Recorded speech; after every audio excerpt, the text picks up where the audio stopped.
মনে করাইতে আসছি বাজান, ভুলে গেছেন আল্লাহকে, ভুলে গেছেন আখিরাতকে।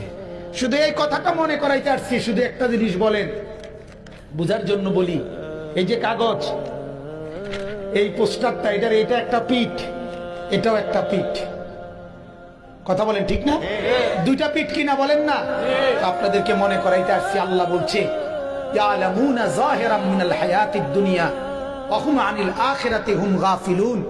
আল্লাহ বলে, বান্দা, মাটির উপরের যেই পিঠ, মাটির উপরের যেই ঘর, মাটির উপরের যে অংশ, এটা তো খুব সাজাইলা, এটা তো খুব বুঝলা, এই পিঠটা তো দারুণ ভাবে লেখা ডিজাইন করে অনেক কিছু দিয়ে সাজাইলা, এই পিঠটা তো একদম খালি।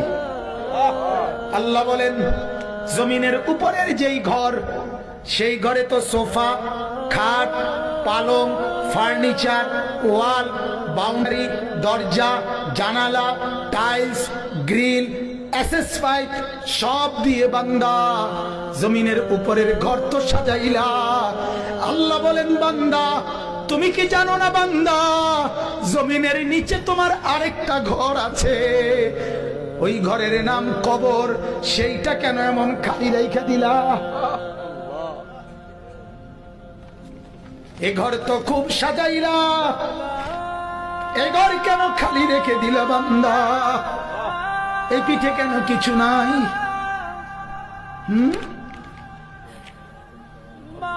বলেন, ভাবেন আধা মিনিট, জমিনের উপরের ঘর কেমন সাজাইলেন, জমিনের নিচের ঘর কবর কেমন সাজাইলেন।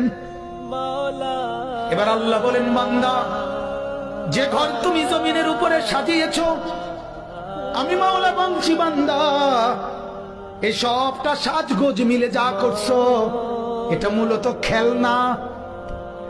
কি খেলনা?